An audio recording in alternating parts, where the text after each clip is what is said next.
Getting ready for bed at a regular time is one of the most important habits you can learn. Who you gonna call? Ghostbusters! Jason was my son, and today is his birthday.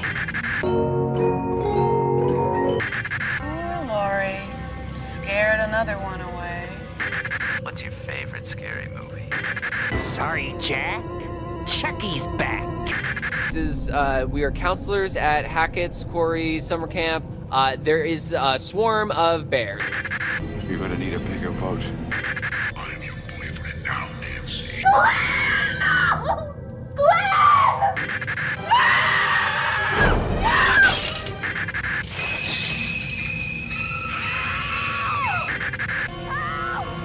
Somebody help me, please! Most people are so ungrateful to be alive, but not you.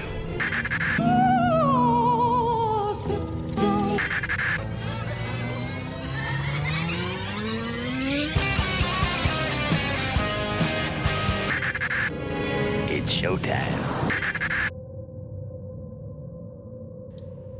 Alright guys, hello.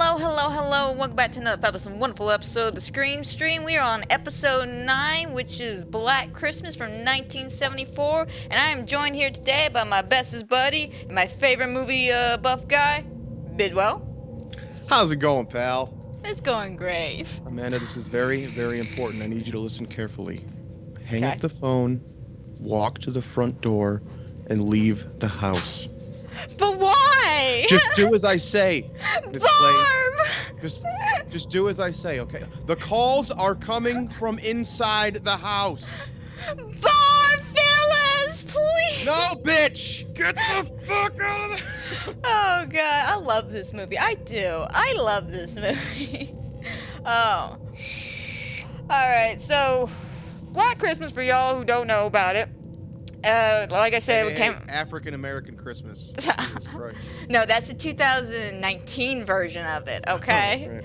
Yeah, but this one came out in 1974, which is basically a very important horror movie. It's because this is actually, like, I want to say the first slasher movie, like, that even inspired Halloween. Because I don't think there was one even before that, to be honest. I don't really know too much cinematography besides old monster Universal movies, but I think this is classified as the first horror slasher movie. Some people give it to Psycho. I think there was one before that even. And this might have been the same year as Texas Chainsaw, right? Wasn't that 74 as well?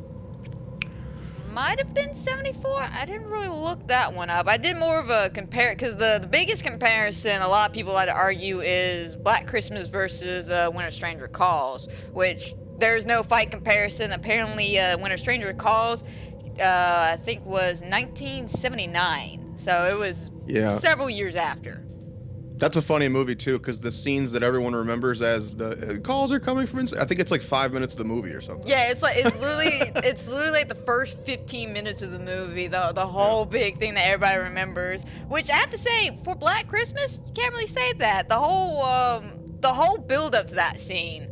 But we'll get there when we get there. But like I said, it's inspired by the urban legend of the calls coming from up the stairs, and it was directed by Bob Clark, who, funny enough, I looked him down. Okay, so you know this is a Canadian horror movie, right? Yeah, I love Bob Clark. He's got a very eclectic resume. Right, but here's a little fun fact I didn't know about him. So I was scrolling through his resumes and all this stuff, and I found out. Did you know he sued Warner Brothers way back in the day? Ooh. Yes. For this? Not for this film. No, not for this film. Apparently, he sued Warner Brothers for the Dukes of Hazzard show because it was too much like his movie, The Moonrunners. Really? Yeah. I've never seen Moonrunners. I've never seen it either, but Did they run moonshine? I'm pretty sure it said that in the description. I only read like a little bit of synopsis of Because I think the old Dukes, I've never seen the show, but I think they run moonshine. Isn't that the idea? That's the whole joke and premise of Dukes of Hazzard. They're moonshiners, they're reckless, they jump shit, they piss off the boss. Can you name some other Bob Clark movies? Sadly, I can't.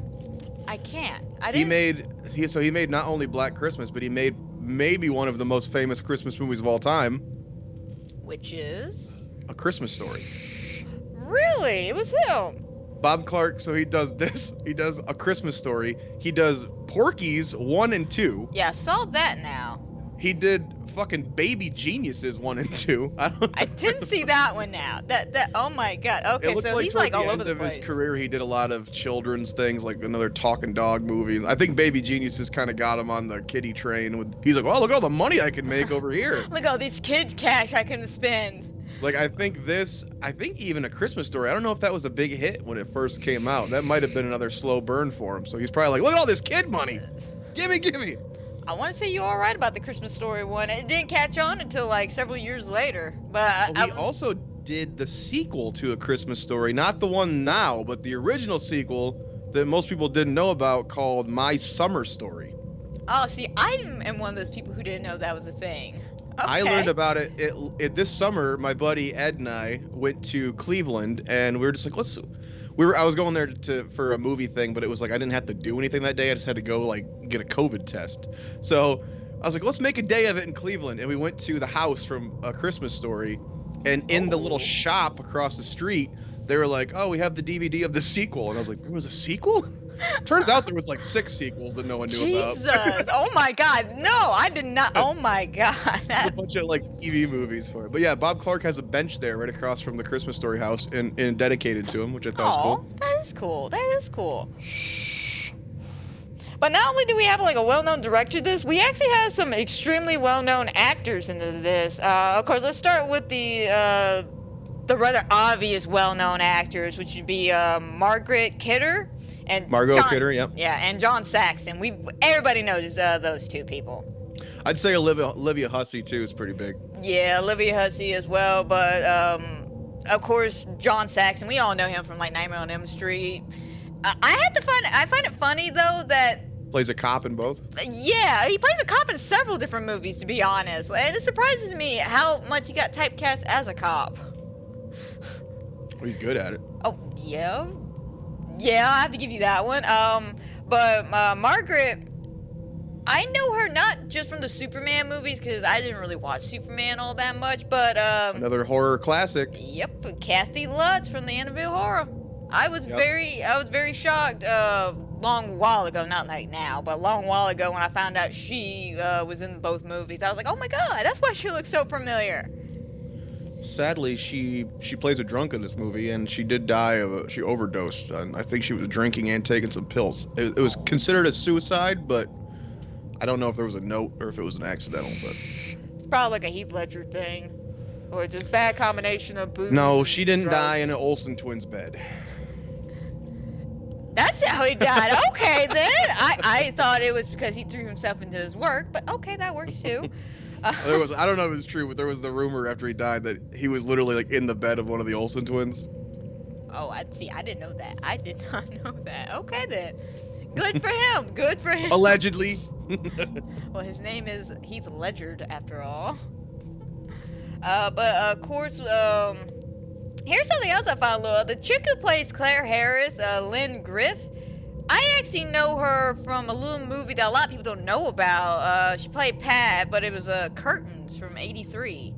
A lot of people don't know that movie. It was like a weird off-the-wall hidden gem of a horror movie where basically a group of women are all like going for a role or acting role or something, and a psycho killer is showing up, killing them off one by one. So whoever is left is basically the leading actress.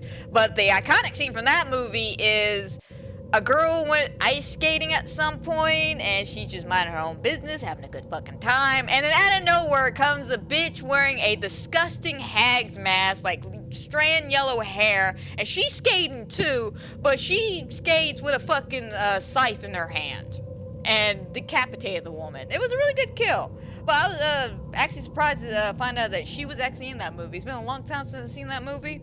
Never heard of it. I definitely say recommend it. It's a good, cheesy little fun film. I enjoyed it. Unfortunately for a lot of these other actors, I really couldn't find too terribly much. Phil, the female Phil, Phyl, yeah, was Andrea Martin, and she was actually in the remake of Black Christmas. She got to play the house mother, Mrs. Mack, in the remake. What year was that second one? Like 2005? 2005, 2006, around that time. Yeah, that one. She was the house mother in that one. I totally forgot about that, to be honest. I even noticed that on the Wikipedia when I was looking it up, and I thought it was just a misprint or something, because they've done that to me before. Olivia Hussey, she was big, I think, mostly in the 70s, but I knew her best from, I think they made us watch a Romeo and Juliet version in Shakespeare. Yeah. And I think she played Juliet. It was one of the bigger ones. Yeah, she was And really also, big in that. she played Norman's mom in Psycho 4, which was like the prequel. Oh, yeah. With the kid from E.T. played little young Norman.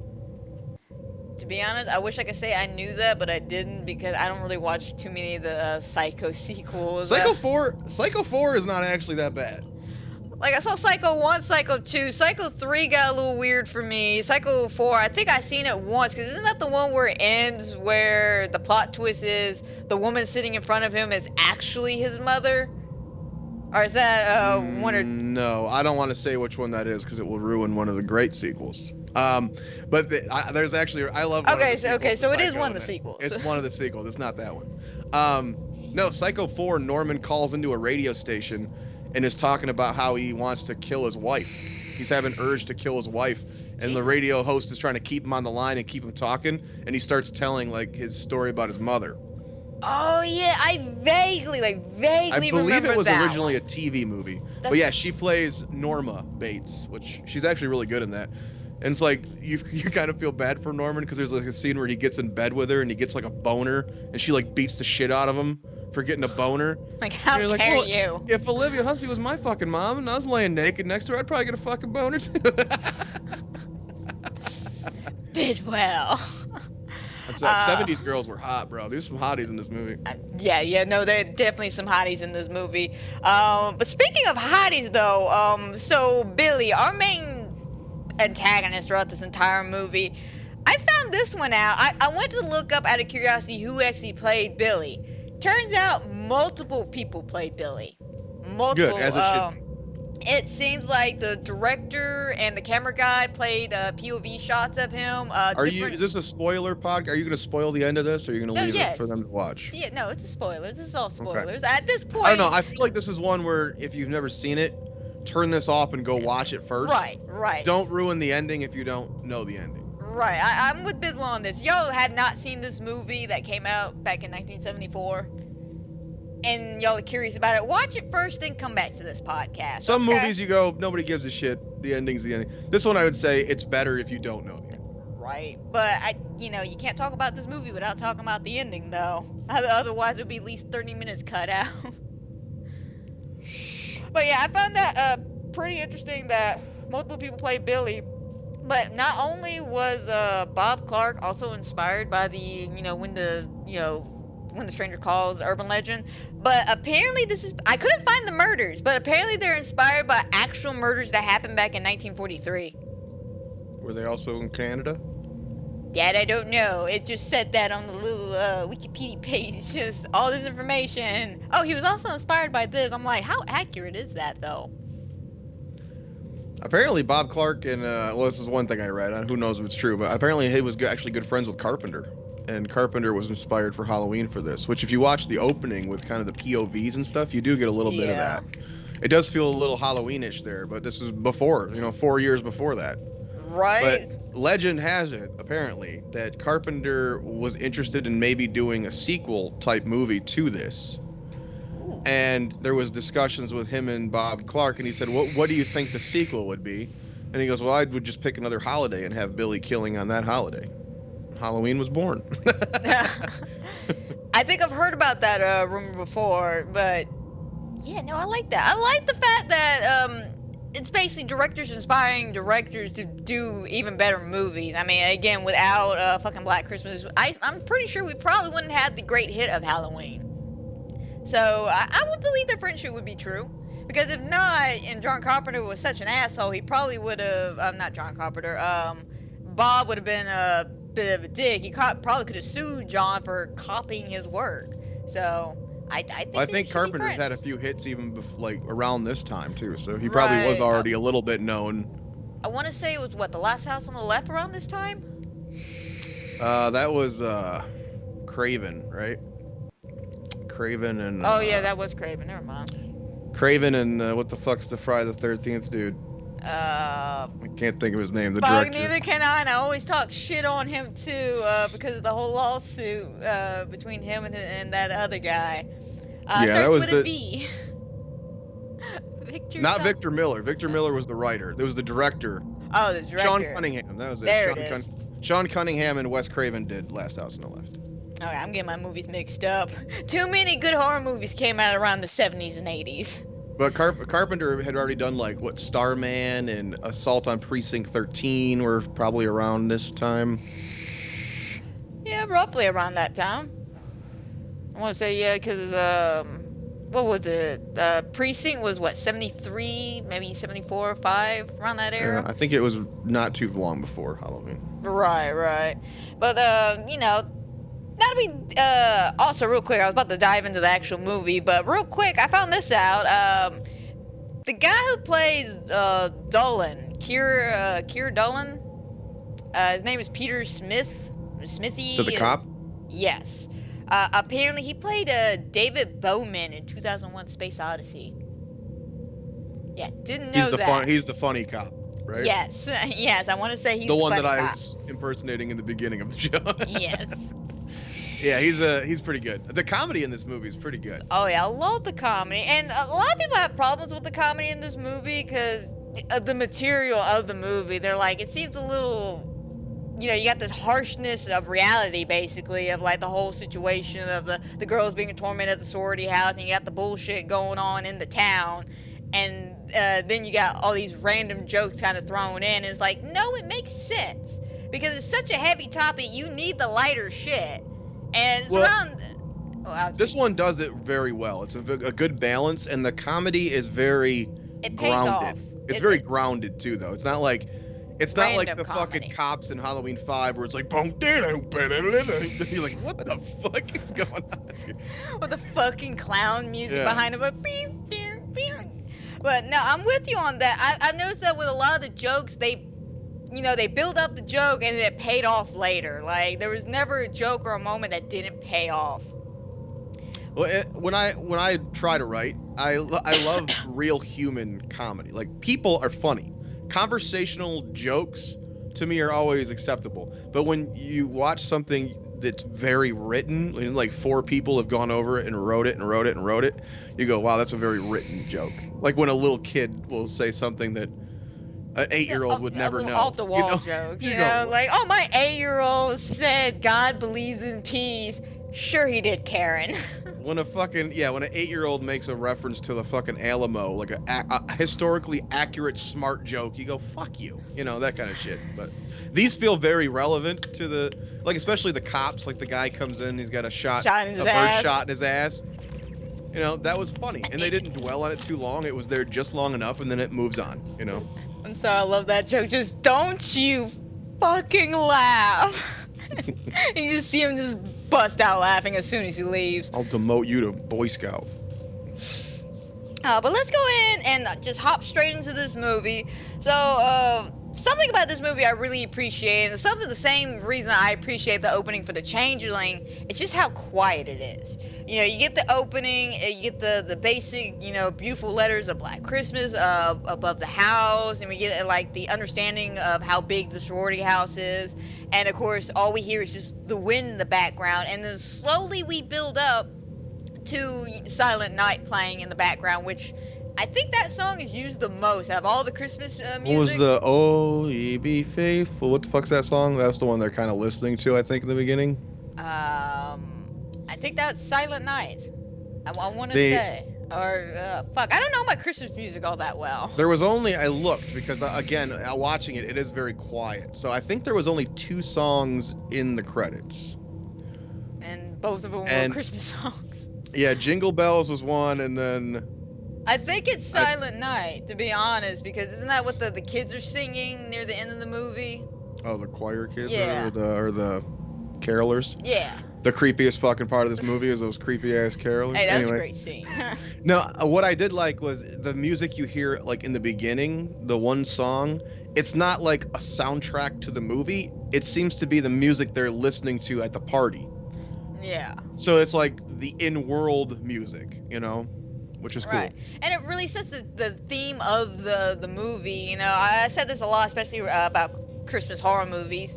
And it's the fact that they can really set the tone with the opening depending on the Christmas song. Like, yeah, you can have it where it's just winter with Christmas lights, but if you open up with, like, I don't know, We Will Rock You or something, it doesn't fit the same tone. Like, think about that. Like, picture a beautiful country house just covered in snow, Christmas lights, a little snowman, and then you hear boom, boom, ping, boom, boom, psh, we will. That's not Christmas. I come from a redneck family. I see no problem with that. But I like the simple atmospheric of it because it really sets just not only the tone for the movie, but how kind of isolated this one house really is. Even though it's not really isolated, you look around. It's a nice little neighborhood, a little suburbia where a bunch of sorority houses live.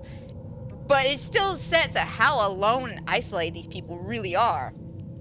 But once we get done with that beautiful shot, we get our first kind of POV shot of Billy, kind of like skulking around the house and stuff. And that's something I can appreciate when it comes to, slasher movies, the POV shot of the killer. I think I said that before. In Scream 4, Ghostface credits a movie for that, but I don't remember what it is. They said it was before Psycho and before Halloween and everything, even. There was one before this. It's quite possible.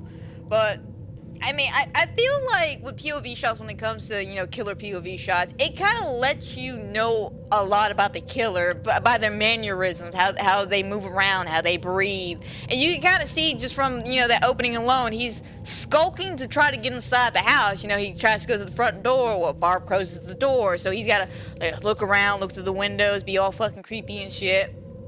And then he decides to climb in the house. But here's a question that didn't struck me till this 1,500 times of me viewing this movie. Okay, so we're going to isolate this as its own standalone thing. We're not going to count any of the information from the 2005 remake of Black Christmas, and we sure as fuck ain't counting the 2019 version of Black Christmas. But how did Billy know about the phone and the Den Mother's room? Sorry, I googled it real quick. Peeping Tom, 1960, was the one Ghostface in Scream 4 says was the first killer POV. Oh. Anyway, the phone. They had two lines. They mention it actually when he's tapping the phone, but he must have known that beforehand. Right. So that brings up with the question: how many times has he done this? Just not walked into the house, but broke into the house. Because it's the house that he seems to like, and of course he likes fucking with the girls inside. Well, if you remember, even the first time in this movie when they get the call, it's not the first time they've gotten the call. Right, which means he's called multiple times. Probably, he's been at least calling a couple times, yeah. So it could have been also from inside the house. He did know how to get in that house pretty fucking quick. And pretty easily, too. He just knew, Title of movie, killer is entering house immediately. You're like, oh, okay. He literally was like, oh, I'm inside. It's not. It could have been something he's been doing. Maybe been building up, waiting for some of the people to leave for Christmas, because a couple of the girls are supposed to be leaving for Christmas break. Right, and a couple of them have already left. Cause I want to say they mentioned that later on in the movie about how several of them left. Which is a good reason in a slasher world. Why is it okay that people are missing and we don't dwell on it too much? Well, they're going home for Christmas, It's one of those little things that you build into a script. Right, and that's something I definitely noticed about the script building with this movie is the fact that there's a reason. You notice how the cops throughout the movie kind of blow things off. Well, in another horror movie, it would just be oh, they're just dumb fucking cops. In this movie, it's explained. They got a lot of shit going on.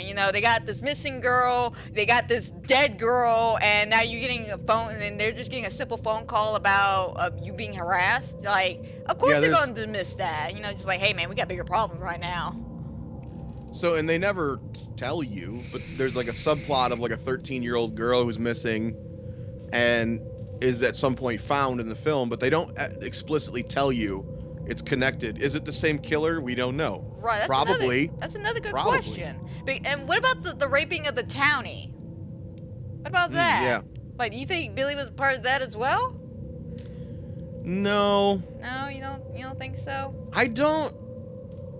Billy is insane, and he's very sexual and pervy, but I almost think he's like impotent in the fact that, you know what I kept waiting for, which I never remember if it's a factor in this whenever I rewatch it, because I've seen this probably about 8-9 times now in my life, I'd say.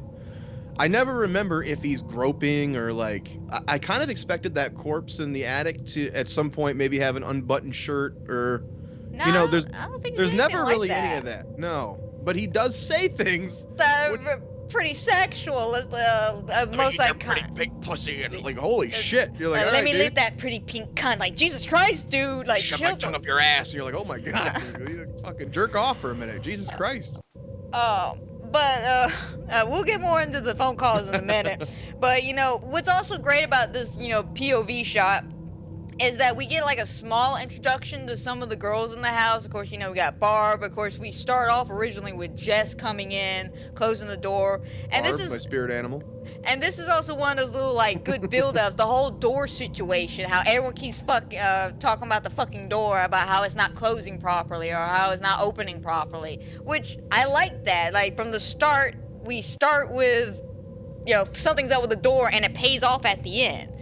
But again, we've said that about the amazing writing of this movie.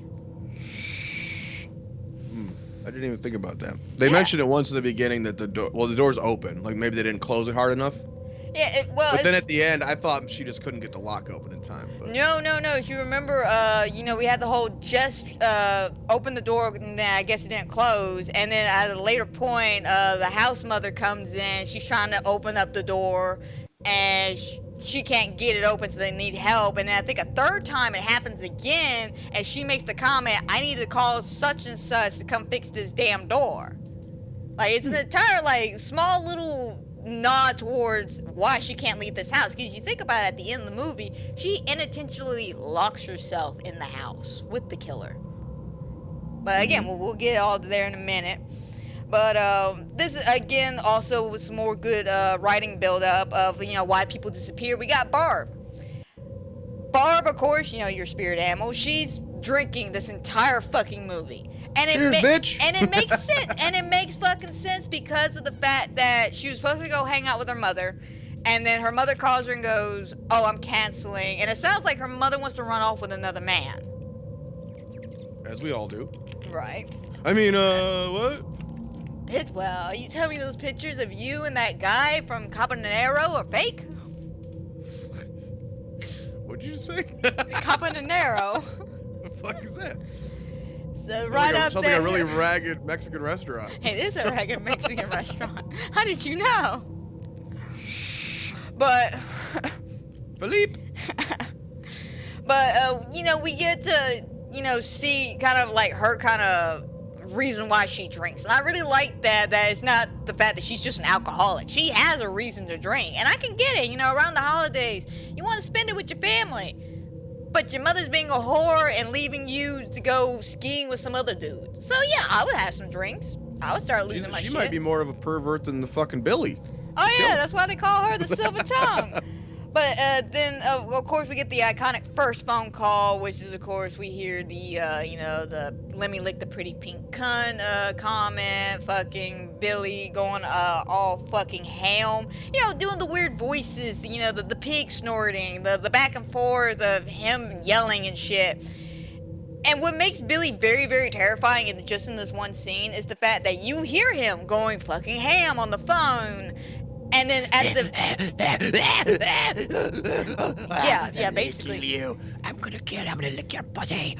You're like, what the fuck is going on? Yeah, like the dude is really freaking out. And then when she basically tells him to fuck off, just quiet as he can be and as normal as he can sound, he just goes, I'm gonna kill you. And then hang up the phone. That's just terrifying to me. The fact that he literally just did a complete 180, just had a major fucking freak out, and then turned around and went, I'm gonna kill you. And then just hangs up the fucking phone. Like, bro, that's some scary ass shit. Like, did you look at who the voice was at all? Because I didn't. And I wonder if it was more than one person, because he does go into like female and little kid kind of a lot. What do you say, Agnes? Agnes. Talk about Agnes. see, we know he does Agnes, of course, the voice of his mother, and I think his dad. I want to say, I'm not sure. I think there's like a little kid he does at one point or Yeah, something too. that but might it's be like, younger Billy.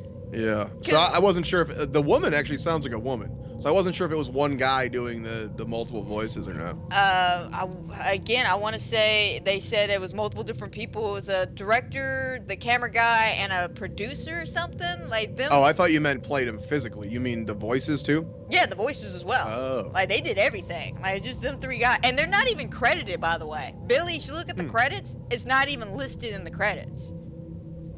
That's something I found very interesting. Like he's not even listed. He's the main killer of this movie, and yet no one can claim him because 3 different people played him.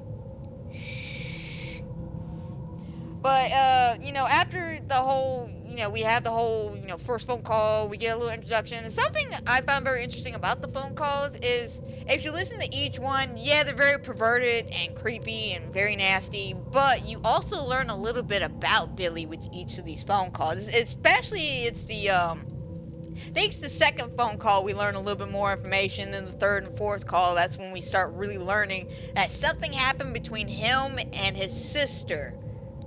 Something happened, and I'm assuming going from the audio recordings of not audio recordings, but the phone call recordings and all that shit.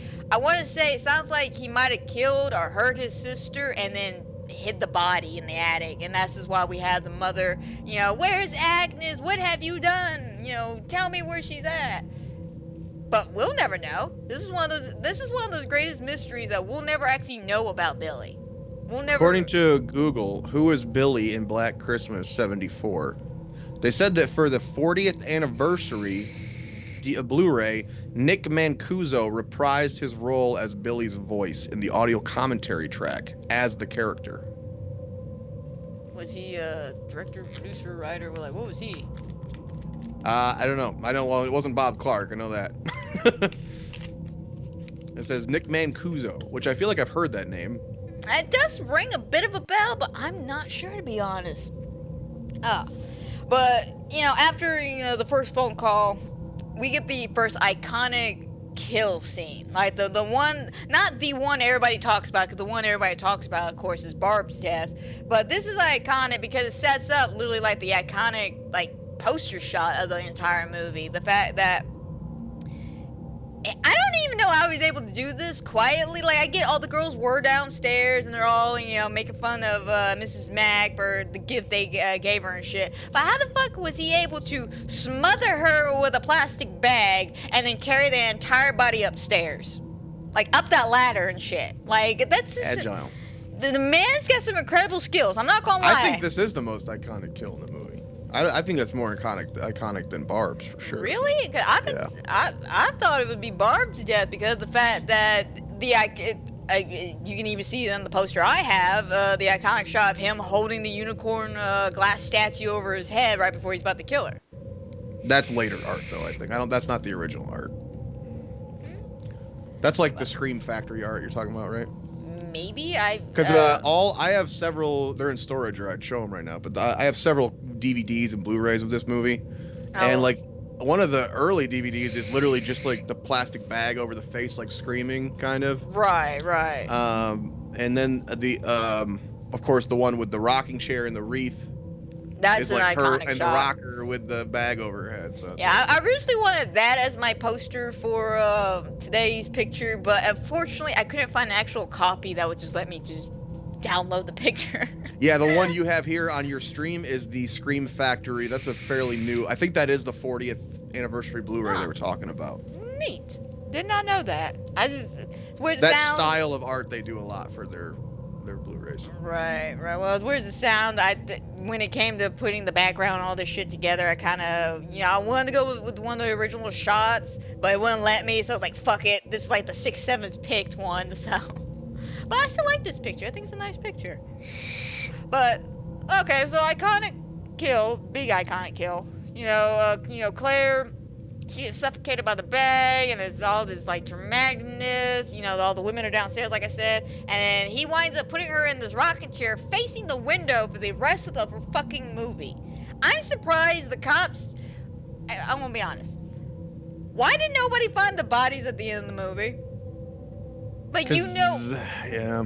that's one of the biggest things that have always bothered me. You know that 2 other people have died in this house. We see that at the end of the movie. They even take the bodies and talk about it. You're telling me not a single motherfucker decided to search this house at all from top to bottom?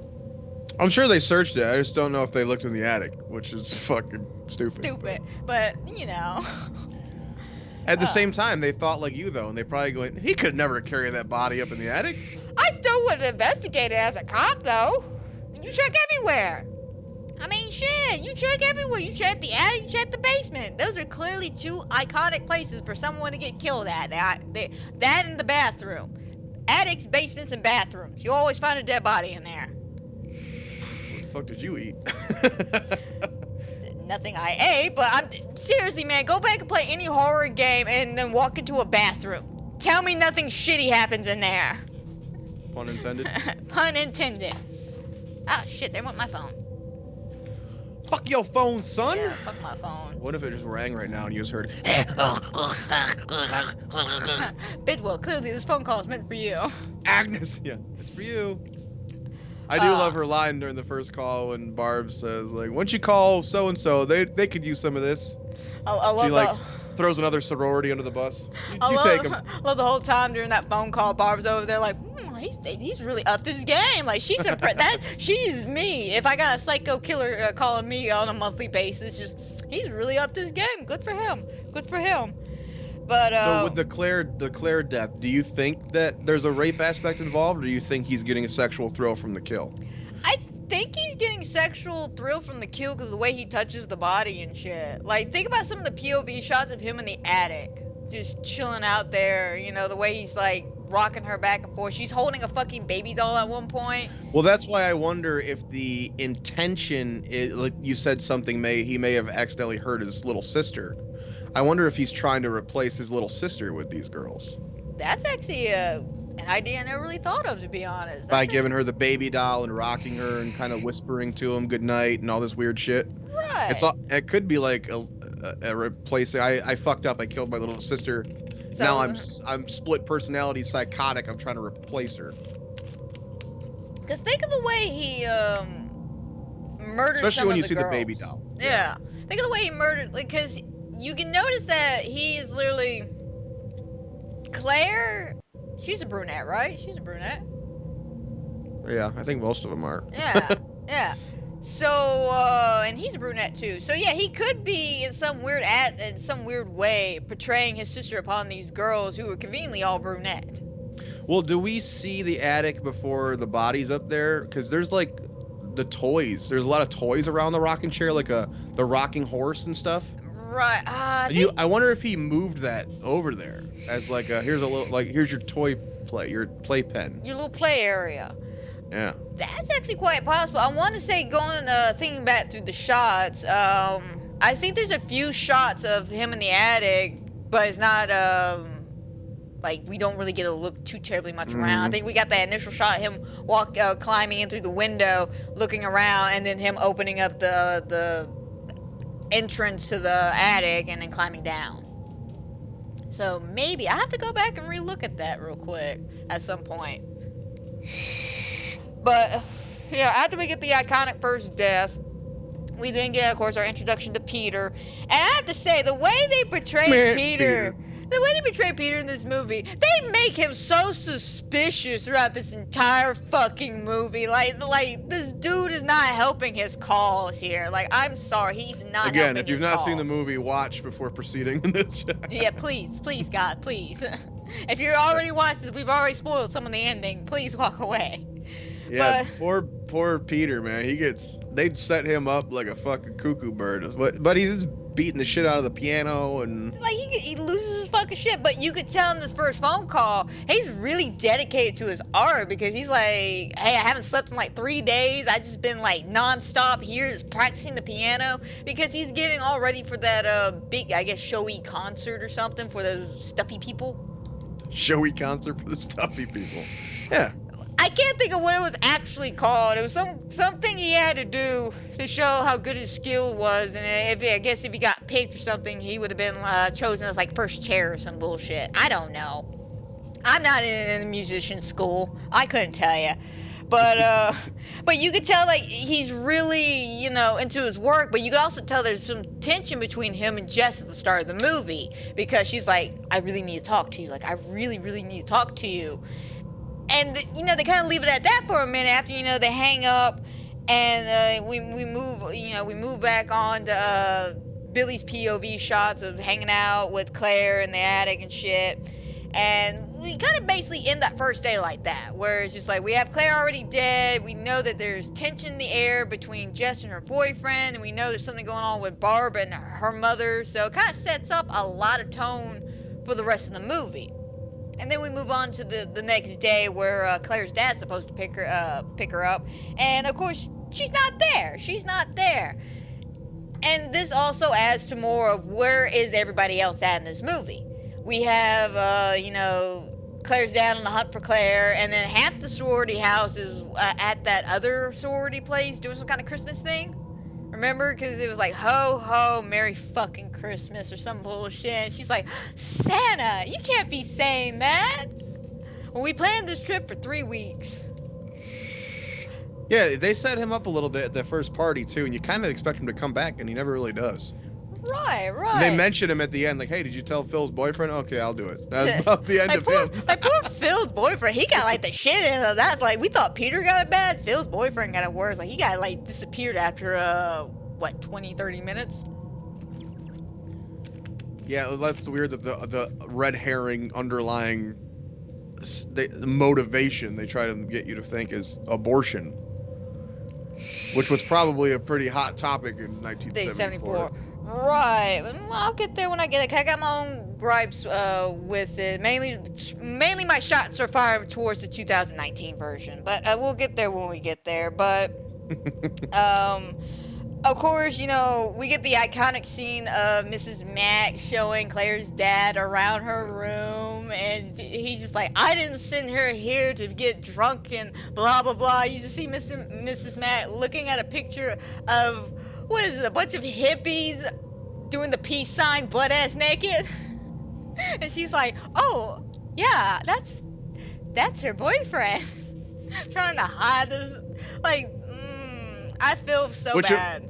It was weird too, because they set her up as kind of like the shy, nice, like clean one. Right. And then she's got all this paraphernalia in her room. There's nudity and fucking naked hippies on the wall. Old lady flipping you off. Fucking pictures of just like random fuck shit all over the room, and the dad's just, I'm appalled by this. Like, damn it, dude, she's like, what are they, like 19, 20 years old in college? Yeah, they were fucking. Oh yeah, they were fuckable. They fucked in every corner of that house. Oh, I'm sure Mrs. Mack did too at some point.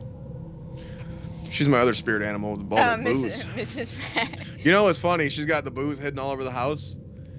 Where she pulls it out of the toilet tank. We did that at a wedding one time. We were at a wedding that was a dry wedding, and my friends and I we snuck. It was at a reception hall. We snuck in bottles and put them in the bathroom toilet tank, so that we would just go in the bathroom and drink. That's actually fucking clever as shit. Like, don't tell the high schoolers at prom this shit. They might attempt this shit. Oh, I'm sure that's an old tried and true classic there, but we thought we were genius when we thought of it 15 years ago. But, like I said, we had the whole thing where, Mrs. Mack is showing him around the room and shit. But here's something a lot of people have never really thought of, and I started thinking about it while watching this movie today. The tension in the air. And I mean this as in, we as the audience are fully aware of the fact that there is a madman in this house, but nobody else does. So even in broad daylight, it's still very atmospheric and very tension-filled, especially when Mrs. Mack is walking around trying to find, Claude, the cat? Claude, or something like that. And you kind of feel, a bit of that tension because, the music kind of really... Did he kill the cat? No. He actually did not kill the cat. The cat disappeared at some point. Well, we hear it. She's screaming for it because she hears them, right? Right, but not necessarily at this point. At this point, he like jumps in front of her and scares her. She goes, "God damn it, Claude!" Like da da da da da. And then Claire's dad comes up the stairs. She just stops and stares at him and went, "Ah, yes, I'm ready to go. Let's go." And they end up leaving. But what were you gonna say? That's when the cat's already in the attic at that point, though. Not yet. I think it's after the scene. Or 'Cause that's when she goes looking for the cat. I thought was when she hears you see the cat like on the body, right? Yeah, there's a part with the cat. And then it cuts to her and you hear the cat freaking out, and then she goes to look for the cat. I thought. No, there's 2 times she's looking for that cat. It's the first initial time where it's the fake jump scare, and we leave. This is also where we get the POV shot of Billy freaking out at some point, or is that later on?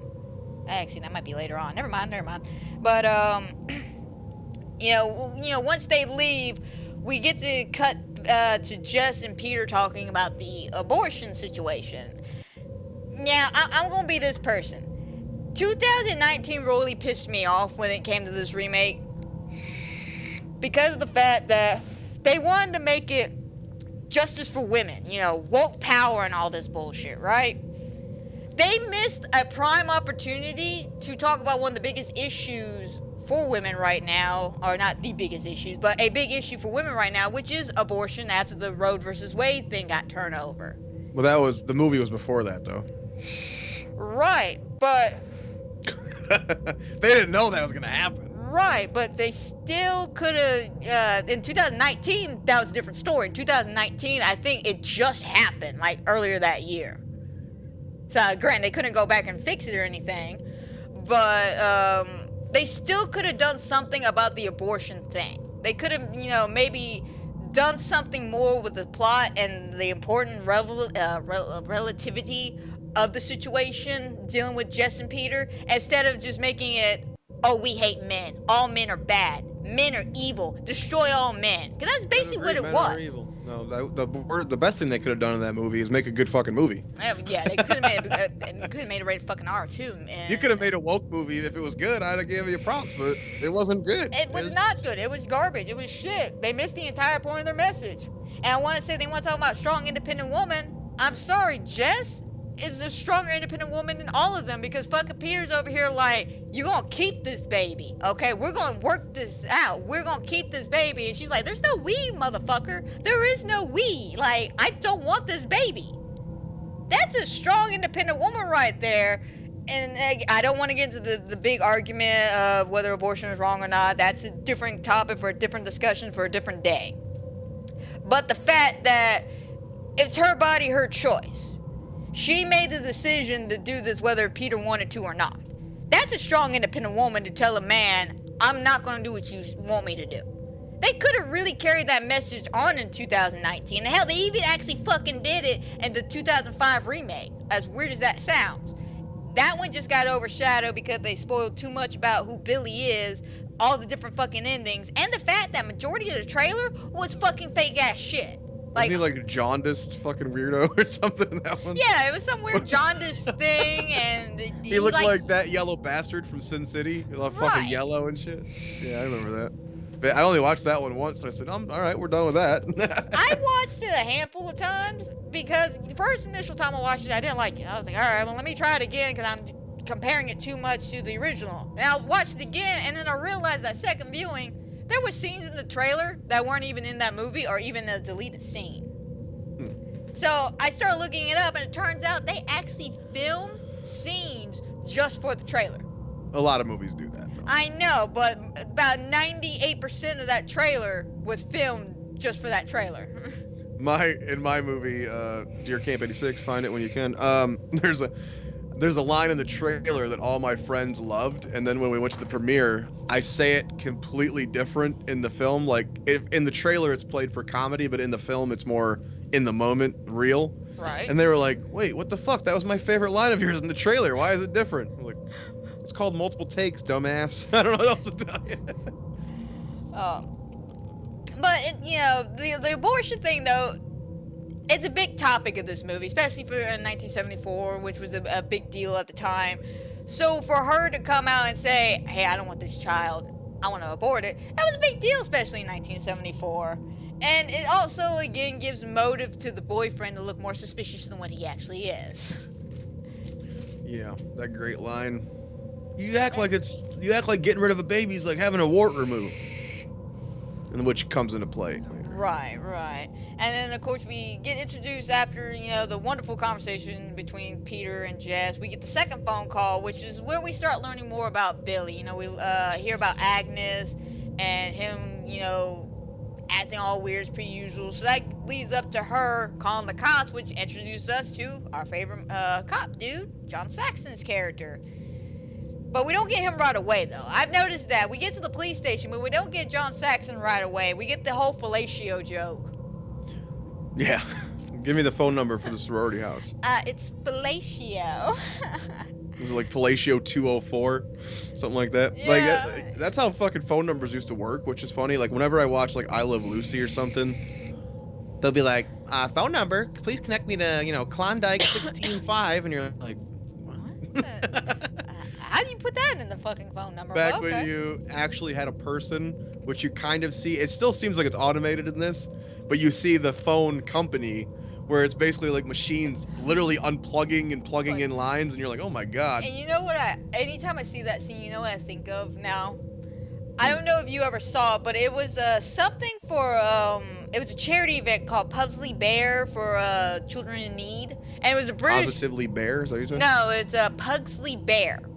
He was the icon for this charity, but the whole point of the commercial for this charity was oh god, what's the name of that actor? Eddie Rimbaud or something? The guy who played the Fantastic Beasts and Where to Find Them. Eddie something. Eddie Rimjob. It's Eddie Rim something, but he ends up calling, donate to this charity. And throughout this entire time, you got these two girls working at one of those phone operating systems trying to get him in touch with Pugsley Bear, and they keep putting him to anybody else but Pugsley Bear. At one point, they put him up with the doctor. They actually called the doctor from Doctor Who. They called it was like some other bunch of random celebrities and shit, other like iconic characters. It was fucking like they even called Simon Cowell at one point. Like it got out of hand though. He never got in touch with Pugsley Bear though. But no. Anytime I see him like running around that operating phone thing trying to click it and shit, all I can think of is those two women in that short just no, pull it this way. Are we even qualified to do this? No. We should have told them this. We did. Kind of. We didn't put it on our resume, though, and they keep going. Like, seriously, look it up. It's fucking hilarious if you ever get a chance. But, like I said, we get the fellatio joke, which plays off later on, I have to say. I love the fact that it's played off multiple times. Because you got the first initial joke when he goes to call and realizes he wrote it down. He's just like, I got Nash. That's the name of the cop. He's like, Nash, come here. Come here. What is this? It's What's the phone number for the sorority? Fellatio. Yes, a new handle. He's like, what? What's so funny? Something sexual, huh? He never got it. He never fucking got it. Poor Nash. It's poor fucking Nash. But then at another point, when John Saxon's character goes back to the house to, do his, initial, investigation or whatever, and he's asking the girls, hey, who else is here? And they go, oh, we have Barb up here who's upstairs sleeping. Was she the one at the police station? Yeah. And you just see everybody laugh because everybody else gets the joke. And he's like, yeah, okay, we'll leave her alone. But I like. He's like, damn, can I get her number? But I like the fact that this joke plays off not once but twice throughout this entire movie. And then yet again we get this whole situation where they're trying to find the Claire. So they're running. Oh god, what's the name of her boyfriend? What is the name of her boyfriend? Chris. They go and try to find Chris, and Chris is playing hockey at the time, which I'm not surprised being a Canadian horror movie. They go find Chris. Have a hockey scene. It's a prerequisite. It's like in every Canadian movie, it's like you have to have a hockey scene right there. But because I forgot to mention this, but when they originally went to the cops, I noticed that they didn't take this situation serious about Claire disappearing. And it's not until the boyfriend comes back with Jess and is like, hey, she's missing. This ain't just her dad being weird, like, she's missing. So they finally take him serious, and they start searching, but at the same time, that's when we get the start of the them getting everything together for the actual search party for that little girl who's gone missing. Well, they say the same thing kind of for the little girl and Claire. It's like, is it really that out of the ordinary for her to be like 2 hours late, or He's like, so I don't know if the cop has little girls, but he kind of talks like, maybe sometimes my daughter's a little late, and she stopped off at the mall or stopped at a friend's house. It's not like a big deal right away. You also got to think, around the 1970s, that's when stranger danger started really coming out. It wasn't until I think mid to later 1970s. So it wasn't abnormal for children at the time to be missing for a couple hours and then come back later. Like back in the 70s, no one really batted an eye. So when you, as a concerned parent, went, hey, my child's been missing for 3 hours, they kind of blew you off and were just like, well, this happens. This is why in a lot of situations when a child did go missing, it wasn't really reported till like several days later, and by that point it was too late. Again, I hate to say it, the Amber Alert situation. Amber Alert wasn't invented until after the little girl named Amber went missing, and like several people witnessed it. Several people witnessed this girl getting kidnapped, called it into the police. The police didn't do shit because they're like, well, there's nothing we can really do. We can't prove anything actually happened, and it's not been 24 hours. And the mother eventually, I think it was after 24 hours, they found the little girl's body. And then that's when the mother did this whole petition about the Amber Alert situation. That's something we have to remember about with this movie. It's a product of its time, so nowadays a 13-year-old girl goes missing for like 45 minutes, SWAT team fucking shows up. There's like 10 Channel 2 vehicles sitting outside. Yes, it said 10 Channel 2 vehicles. Because we all know that there's a Channel 2 in every state just about. But, we get all like this craziness looking for people nowadays. Well, back then, we really didn't. We really did. People went missing all the time. And, like, hitchhikers. Like, fucking hitchhikers go missing all the time. And no one really bats an eye. Like, hell, I heard about this story from a woman back in, I think it was like 73, 72. She was hitchhiking, got picked up by a guy and his wife. She became a sex slave for about 18 years. Or actually, it might have been 15 years. I know, the point is she was in captivity for a long fucking time. Did you see that human heart they found in Tennessee in the salt? Yeah, I heard about that. And you know what I said to that? Put it back. Put it back. They just found a human heart in the salt piles that are used for the roads in Tennessee, I think it was. And they're like, hey, if anyone knows where this heart came from. I say put it back, leave it alone. Just put it back and leave it alone. Like, we don't need to disturb any kind of burial ground, even if it was a murder cover-up. Just leave it alone. We have enough bullshit happening in 2022. We do not need to walk in 2023 with more bullshit. But,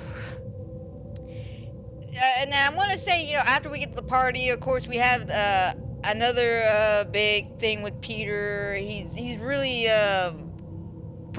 not putting his all into the audition. Because we cut to Peter's audition, and it was something I didn't notice till this last time viewing it, but he really fucked up his audition. When I was younger watching this, I'm like, well, it doesn't sound that bad. No, nowadays, I was listening to that, I'm like, dude, you're off key by like 3 keys, man. Like, I'm not that big in the piano. I know a little bit of piano, but I can tell you, he was off keys. He was off.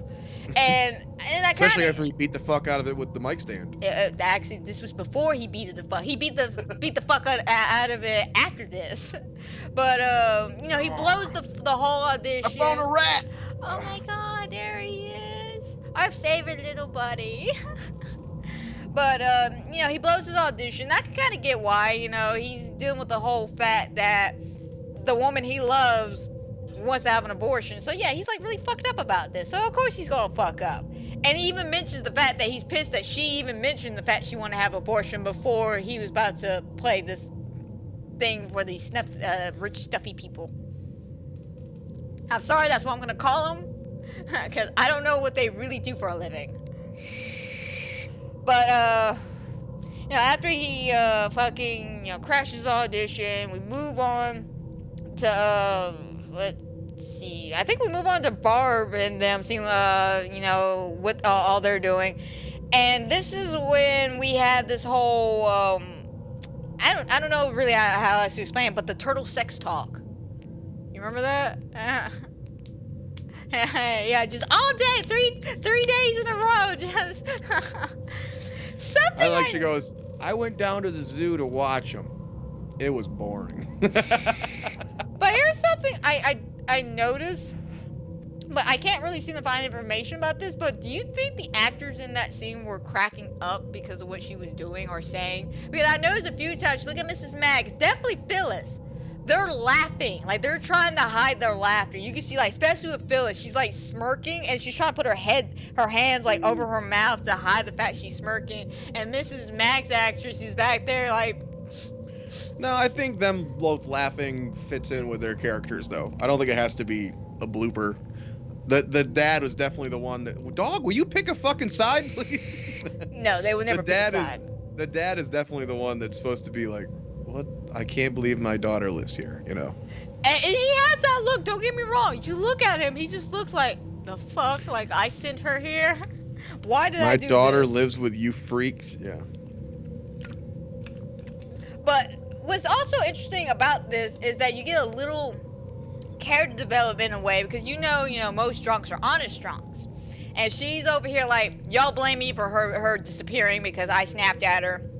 Because she made that comment after the first phone call about her being a virgin or some bullshit. And I want to say it's deep down inside, she blames herself for the situation. She kind of blames herself. She's like, I fought with Claire, now she's missing, and it's probably my fault. When she says that, you think it's my fault, don't you? Like, to them. Right. And like I said, an honest drunk is an honest drunk. And so I feel like deep down inside, she blames herself. Nobody else blames her, but she blames herself. But again, this adds a whole context of later on in the movie, well, where the fuck are these bitches at? Well, she's upstairs passed out. Because she drank too much and decided to have turtle sex talk. But after... As you do. Right. You get fucking piss-ass drunk. You look at the nearest, oldest member of your family or whoever's in your household. You look at them and go, did you know that there's a species of turtles that have sex for 3 days? Like, I feel like... a pig can have an orgasm for 30 minutes? Woo! Jesus, like, the amount of sex talk... The amount of sex talks in this movie is actually incredible. It's from the guy who made Porky's. What the fuck do you expect? Just be happy there wasn't a glory hole dick pulling, like... Right, I'm surprised there wasn't a sex scene, to be honest. But, I guess he wanted to keep it classy for this movie. But, after... we, get this whole moment with Barb going upstairs. We did cut back to Peter, and he's now finally destroying the piano. He's now finally taking his aggression out with the mic stand and just smashing that poor piano, that poor fucking grand piano, which probably cost the school a lot of goddamn money. I'm not gonna lie. They got enough tuition to pay it for it. It's a grand piano, man. It's a grand fucking piano. Oh, don't fuck the piano. Like, the piano's fuck great. Those universities. They don't give a shit about them kids. No, they don't. They really don't. They care about how good their buildings look. But still, though, grand piano. Fucking destroyed. Murdered. And what makes this scene even more intense is not only is it adding suspicious factors upon Peter, more of, oh, he's probably the killer. It's the fact that as he's destroying this piano, as you notice, there's no music, no Christmas songs, no, like, ambient sounds. It's just him smashing this fucking piano. And I like that. It adds, like, this emptiness that he is feeling. The fact that he fucked up. He's lost his contract with the stuffy rich guys. He fucking, hates himself because, he fucked up. So he smashes the piano. He's mad at his girlfriend. But he doesn't want to be mad at her. Because later on, we get the whole conversation about them getting married. But after the Peter destroying the piano scene, we then actually have the whole search party, which explains why a lot of people are not at their houses. They're outside searching around. They're looking for this little girl, and like, oh shit! Sorry, I lost my train of thought right there. There it is. Well, the search party, though, a good reason to get some people out of the house. So you can have some more murder and mayhem. Right. So nobody It can fits see. in with the story because you're not sure if the missing girl is dead or it fits in with our killer, is related at all. Yeah, especially at this time. And then you also have the search party, people who are kind of coming to the house and the cops are interacting with. So it does add a lot to it, which you don't usually get in a. You always have a cop looking for the killer in a movie like this, but you don't Right. always have an entire town who's kind of on the hunt like this, you know? But what makes it even interesting is the fact that they're not even looking for our particular killer. Like, our killer would be Billy, you know, as us watching it. They Well, we could don't be, know. Yeah. I mean, true, we don't know, but I don't know. If you think about it, does it really fit Billy's motive? It's just the age-wise. If we go with the little sister thing, it does. Yeah, true. Could have been practice on the way there. He was on his way to the house and he just happened upon her in the park, you know? But this brings up a good question. If Billy breaks in every year and does this, where the fuck is Billy before all this shit? Like, this. Well, we is- don't know if it's always this house either, though. True, but he's always calling this house. At least with these girls. We don't know Right. if he's been doing that previous years, though. Right. But, you know, it still poses the question, though, just where the fuck is Billy before all this? Yeah, he could be doing this at many different houses. Who knows? Yeah, I mean, Billy, he's an interesting killer because of the fact that we don't really get a lot of motive behind We why get he's nothing killing. really about Billy. We get, Which I kind of like that you're left to put the pieces together yourself. We can have the discussion of, do you think he's a rapist? Do you think he's got multiple personalities? Do you think that he's just insane? Did he escape a psych ward? We don't know. Is he a guy off the streets? We don't know. Right. Did he kill this little girl? We don't know. You know, there's so many little questions, but And that's what, and yeah, I agree with you. That's what makes Billy a very good serial killer. and One I really, really enjoy. It's like the same reason why I love the original Halloween. You know, with Michael, there was not much substance behind this guy. do they even say how the girl was killed? They say a little girl was killed in the park, but do they say how? No, I don't think they ever say how. I know they find her body, and Right, they react to her finding the body, and then later on, several people say, you know, there was a girl killed in the park, or they say found dead in the park. Yeah, I think it's killed in the park. So, but we don't know if she was stabbed or shot or. No, strangled. I'm assuming from the woman's reaction, it probably wasn't that pretty. No. Like if you find a dead I mean, child, it's her daughter too. So no matter how she was dead, you would react probably. was it the mom that found her? I thought it was a stranger she first. comes out of the cop car. You're right. The first girl's screaming too, like oh. I think it's but some then- other like sorority woman. Yeah, and then the mom comes up and has the same kind of reaction. Yeah. Right. Well, again, you know, find you know, your daughter dead. Of course, you're gonna have the same reaction, but the other woman though, like she's just reacting because oh my god, it's a dead child, or oh my god, this is a mutilated dead child. Mm-hmm. Like we never really know, and again, that adds a great fucking mystery to Billy. And I can actually appreciate this as a writer, and even till this day, what is it, like 40, 50 years later, just about? We're still... It's over 40. Yeah. We got the 40th anniversary. Right? Yeah. 74, 84, 94, 04, 14. 2004. 24 will be 50 years. Yeah, so about almost 50 years later, about 2 more years till we hit 50. But at this point, we can still sit here and discuss Billy as a killer. Like, we still got so many questions almost 50 years later about this killer that we will never probably get a definitive answer to. Like, again, I'm sorry to the people who probably love the 2005 one. I don't count that towards his lore at all. I really don't. Even In though... the same vein, would you want a sequel to this? No, actually. I don't I think as a standalone horror movie, it does its job. We don't need to. That's something a lot of horror movies miss nowadays. Is we don't need to know these full backstories. We don't need to understand their sympathy or the reasoning why they're doing this shit. Like, as long as you tell us this is our killer, you don't need to give all this information. Just here's our killer. Here's him killing. The end. And like In a world, though, of bringing back Jamie Lee to Halloween and, Linda Hamilton to Terminator, there is a world where you get an Olivia Hussey sequel to Black Christmas where he comes back for her. Even though it would make no sense. Well, actually, no. If you think about it, because he fucks with Jess a lot. Like, he fucks with her the most. So think about it. Like, even I want to say it's the second phone call, she's the only one in the house.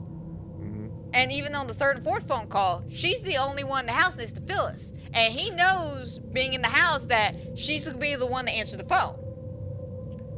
You know, I think the little girl that goes missing is also named Jess. They keep screaming Jess for the little girl. And I was like, that's a little real world thing that I always like in movies where people are allowed to have the same name. Because it happens a lot. How many Amandas have you met in your fucking life? I met about 5. But if there's an Amanda in a movie, you can only have one. You can only have one Amanda, even though it's one of the most popular names ever. There's only one person named Amanda. It's only allowed one. But I think the little girl's name is Jess, because the mom keeps screaming, like, especially when they find the body. She's like, Jess! No! Yeah. So I think there's 2 Jesses in here, which, again, great real life writing. Thank you. Again, the writing for this movie is fucking on point. But after we get the initial first search scene, then we got a very fun death, of the house mother. This is the one where you were thinking about, where she's trying to find Claude, and she hears him meowing upstairs because he's licking the face. I'm assuming the face or whatever. I'm assuming he's licking. Cat, he licks the bag over the head. Right? Yeah. And then it cuts to her, and you hear the cat like it's being killed. I think he might have killed that fucking cat at that point. Because we never see it again, I don't think. No, we don't. But we didn't see a lot of other people after a certain point. Phyllis' boyfriend, did he die too? But you don't hear Phil's boyfriend screaming. I don't know. This cat is like screaming. The cat. He killed that. He licked that pretty pink pussy. I'm sorry. That poor fucking cat, man. I could have lived 1,000 lives without thinking about the fact that he just killed that cat. Okay, thank you for ruining my day. Anyway. I heard that, and I kept waiting to see the cat again, and I was like, I don't think we ever see the cat again. I don't think so either. If I'm wrong, correct me in the comments, but I don't think we ever see that cat again. So she goes to investigate, and of course she climbs up the ladder, and then Billy's already up there prepared for her. Like, he's got the hook ready and shit, which actually could be how he got the body up there. The Claire's body? He could have fucking drugged her, down by the ladder and fucking hooked her ass up, pulled her ass up there. I mean, it's a way. It's a way. I thought this kill was kind of stupid, to be honest. Yeah, it's not one of my favorite kills, to be honest. Like, it could have been perfectly avoided. Logistically, come the fuck on. He just swings this hook. He even swings it sideways. If you really look at the way he's holding it, it's not even like the hook is coming at her head. It's like a pendulum. It's like a hanging hook in the fucking attic. I guess maybe if you want to haul heavy shit in the attic, old houses had this. I don't know. I've never seen it. But the only time I ever seen he swings this fucking hook, and it somehow, I guess, goes right in her head. Perfectly. Yeah, like right underneath her chin. I was gonna say, I've seen this similar kill, similar way of execution, and it's only been one at a time. That was in Ghost Ship. Near the ending of the movie, when you get the flashback of how you find out the ghost died and shit. The Francesca, the French singer in the red dress, she gets killed in the exact same way, where a hook comes out of nowhere and fucking gets her underneath the chin, and she goes swinging across the fucking floor. Same thing happened to this woman. Got hooked up underneath the chin, goes swinging across the floor. Seems unlikely, yeah. Especially the angle at which he swung it and the very short distance. Dog? I see. The very short distance that he swings it. Like, and there is not enough strength in the fucking world for him to throw it that fucking hard. Actually, he didn't even throw it, because you see him like holding onto it and he just lets it go. There's no way. That probably would have gave her a bad concussion, maybe hit her in the eye or something, Oh, when you see her at the end, I feel like it's almost like in her cheek too or something. It seems like it's on the side of her face. That's why I thought it was like underneath the jaw or something, because she's hanging there. Somewhere, yeah, she is hanging because she's swinging. Which you go, okay, what the fuck? How tall is that fucking attic? Yeah, how tall is that? And how tall is that fucking hook thing? Again, why do we need one of those? I never did get that. Like, that's something I definitely look into. Houses back in the day, did they have little cranes or something?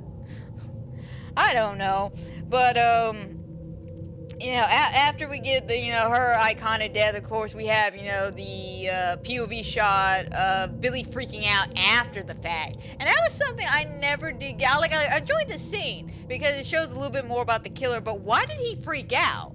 Did he not want to kill her? I don't know. I think he's just insane. Why does he freaks out on the phone a couple times too? I mean, I don't think he needs a reason to be set off, to be fair. He just seems like a psychopath. I mean, the wind blows wrong and this man starts doing some weird ass shit like that. But the point is, he freaks out, and it's one of those things that I just don't get why he freaked out. But again, what you said makes sense. Maybe he's only into killing the young girls, and now he's got to kill this bitch because she found his hiding spot. And now she's got to sit there and hang and watch him fondle Claire's dead body, and it makes him so uncomfortable. Just, man, quit looking at me. I'm not done licking this cat yet.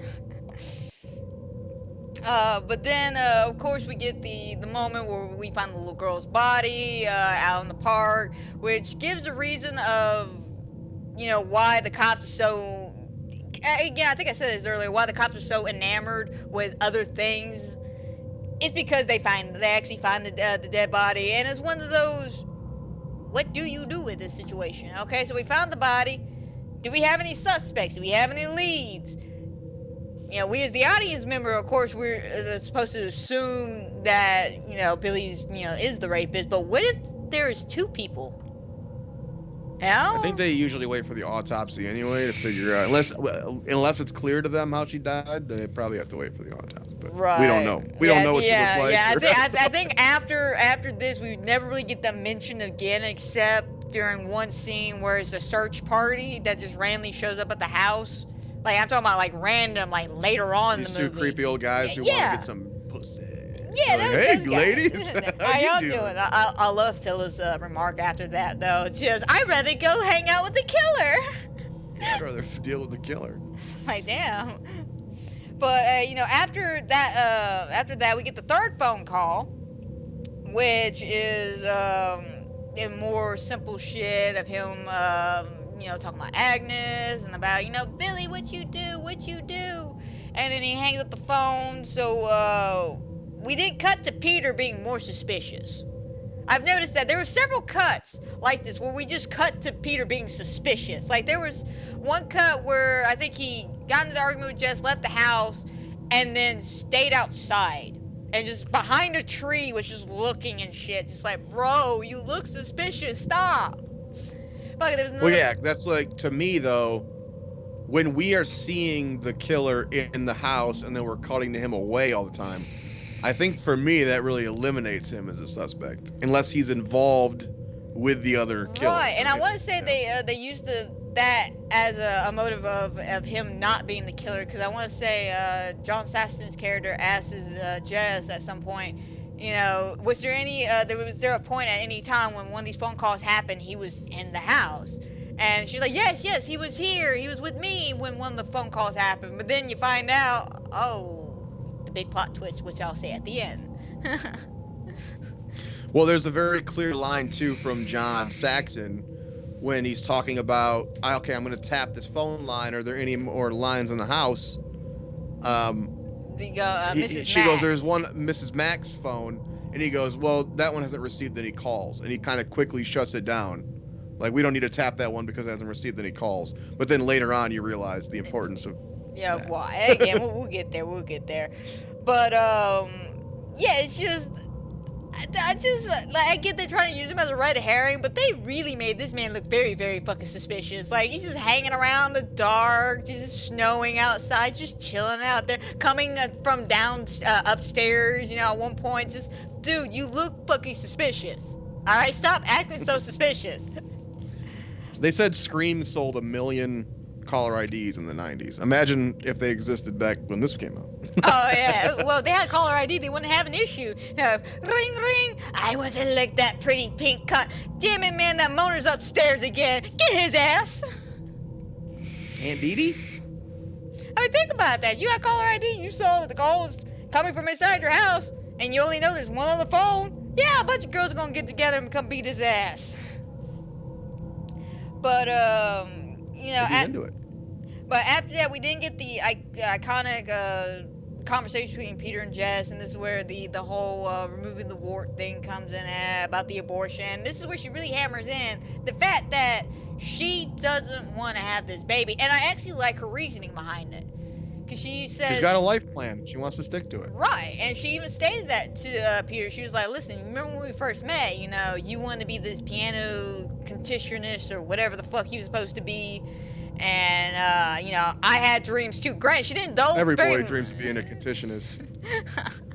I don't even know. It was a fancy fucking word. I didn't even catch it. I've seen this movie a gazillion times. And I still don't even know what the fuck he was going to school for.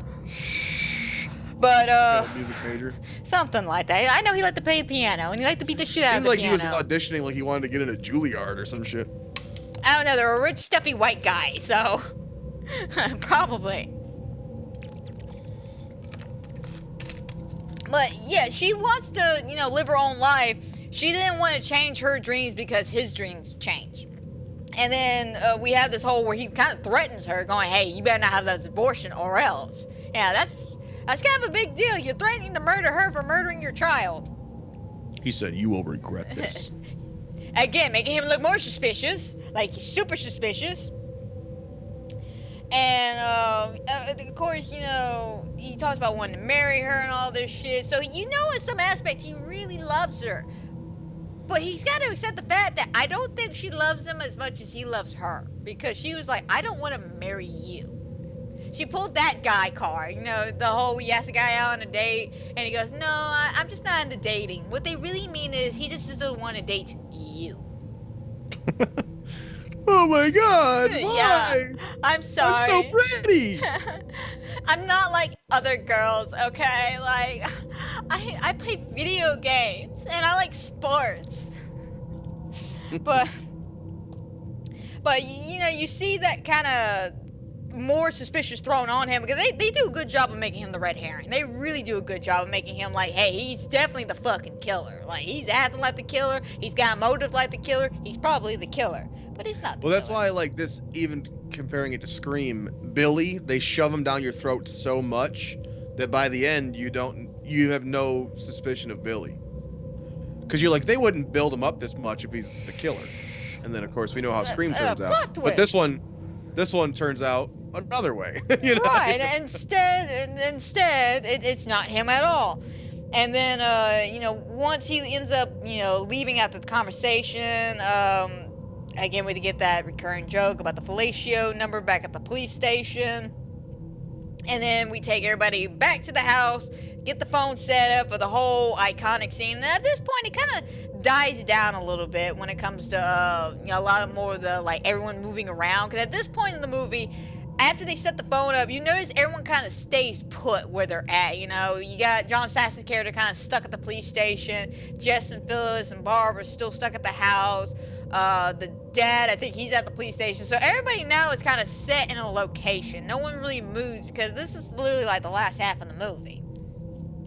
So, once they get the phone set up and they talk to Phyllis, and we have those two weird guys show up, you know, from the search party, and, you know, they make the joke about, I'd rather hang out with the killer and shit.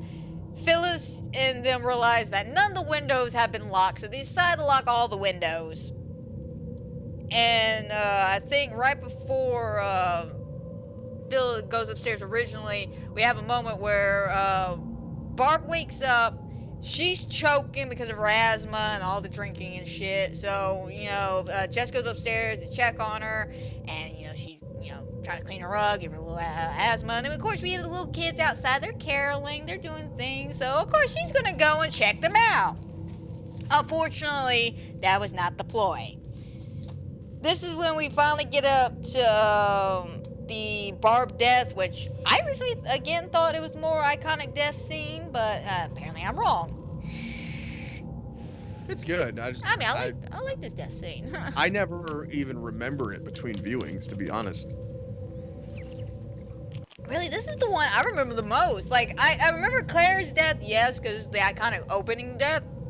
But Barb's death was just really, really creepy and stuck with me because of the fact that, we get the creepy POV shot of him in her bed looking over her. She's like in the dits of like half asleep, half awake, half drunk. And then... That's 3 halves. Yeah, that's 3 halves right there. But she's like half. But the point is, she's just fucking out of it. And then he grabs the unicorn statue, glass statue thingy. Which, by the way, I have to say, her collection of glass figurines was really cute. Because she had a lot of cute glass figurines. Which one would you like to be murdered with? I like the unicorn one, to be honest. Like, out of all of them, It's already taken. You gotta pick another one. Damn it, man. Can I get the long, spiky one? That looks like a spider. Or kill you with her porcelain dildo. Yes, that works too. But he got the little unicorn statue thing, and of course he's got it over his head, and we get the iconic shot of looking up from, I'm assuming, her point of view, looking up at him, and it's all black except for like a little streak down the middle with a little bit of light coming through just to see his eyeball again. I did notice the first stab or two, he pulls back the unicorn. There's no blood on it yet, so I don't know if he missed or if they forgot that in editing. But either way, she seriously sounds like she got stabbed, and he pulls it back to go back again, and you're like, oh, there's no blood on that fucking thing. Clearly he stabbed a pillow just to scare her. That was a stab to scare you. Instead of, you ever heard of the warning shot? That was a warning stab. Just ha. All right, now I'm gonna really kill you. Yeah. But he kills her, and of course this entire time we don't hear her dying, even though it sounds gruesome as fuck. And the fact that her hand, goes off the edge of her bed and smashes the rest of her figurines. I'm surprised nobody heard this, but I guess those children are singing really fucking loud out there. Those creepy ass children from another planet. This all silent night. Like, Jesus Christ, children, stop. I always said Christmas music is creepy as fuck when done correctly and sung by children. And fucking Village of the Damn Kid, they're singing it, yeah. Yeah.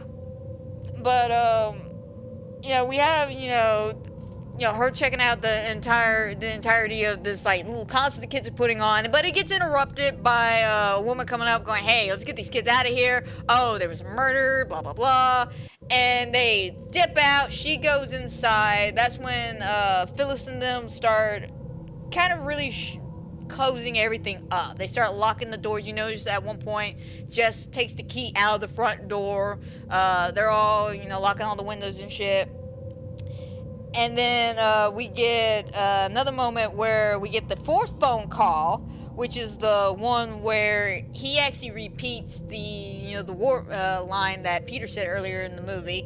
And that's when we throw suspicions more on Peter, going, hey, just like having a wart removed. And she's all like, it can't be Peter. It's not Peter, darling. Like, no, it's not Peter.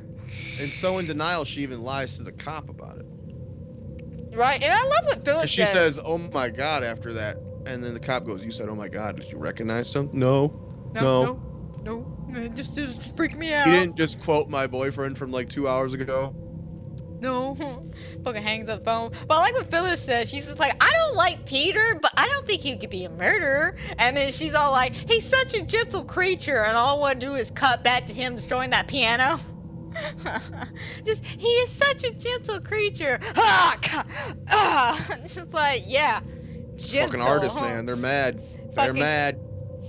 That's actually her defense too. I think at one point she says, "Well, he's an artist. He's an artistic kind of guy." Which is true. They are fucking nuts. Artists are crazy.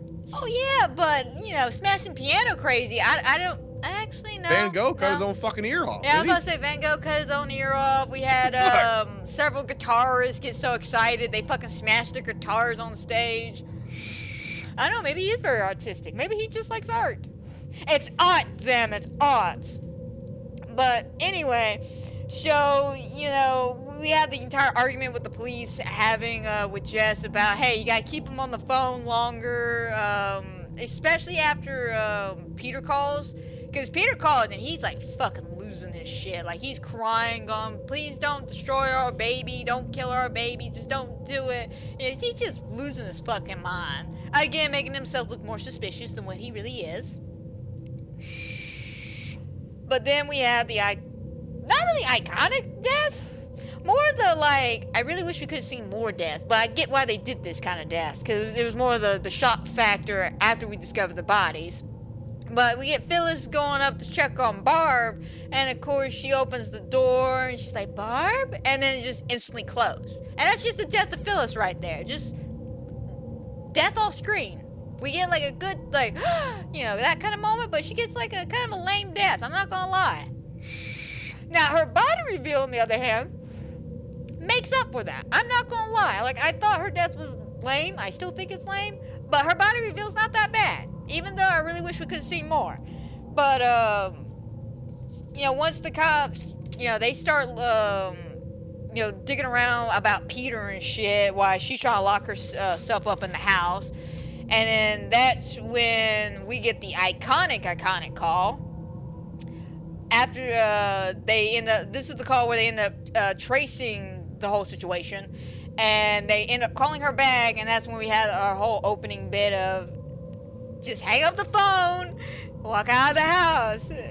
I found, what I found really, really, really interesting about this scene? The entire way they built this up. Because, again, we as the audience know that he's in the house. We know he's calling from within the house. We even saw a POV on his last phone call with Jess that he's inside the house in Mrs. Mack's room. So the fact that they were still able to add that tension when we already know that he's there, but we still have that tension of when's he gonna come down? Because, the cop's dead. The one that was outside, he ended up killing that cop just to get him out the way. And we know she can't get out because she's locked inside the house, which begs a good question. What was her plan? Again, the lockdown, the house and shit. With a fire poker?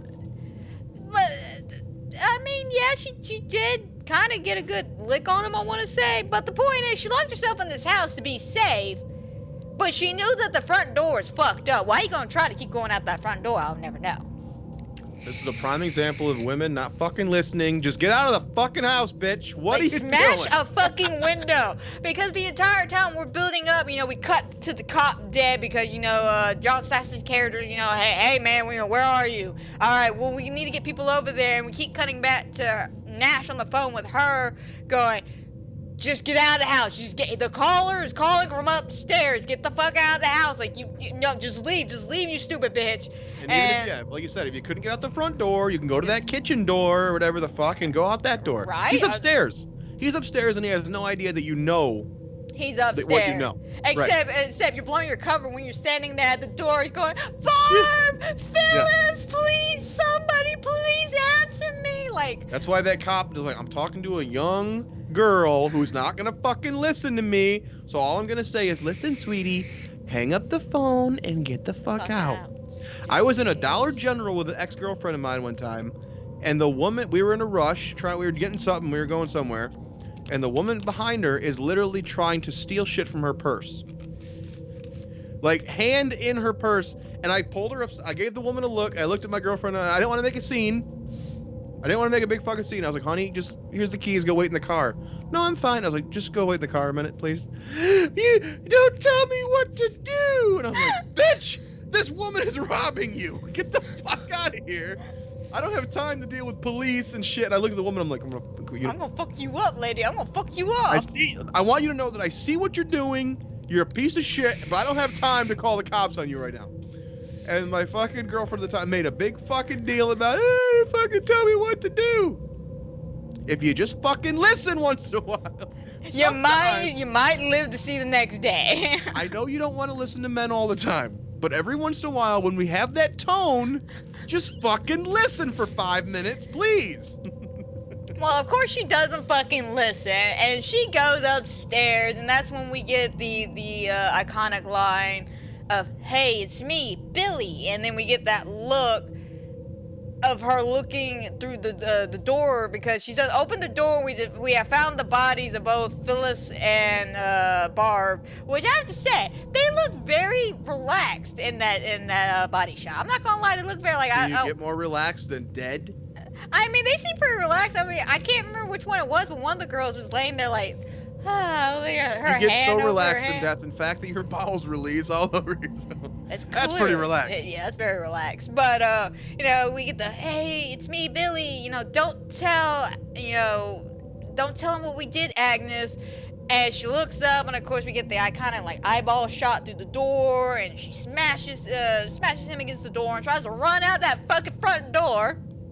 We should say the beautiful cinematography in this movie. It's a Yeah. very dark movie, so when you have a very dark scene that's perfectly lit and you have all these Christmas lights, this movie's very well shot. Oh yeah, very well shot. I fucking love the cinematography of this movie because they really make the setting fit with them very well, especially with all the Christmas lightings and decorations going around. It's done very, very well.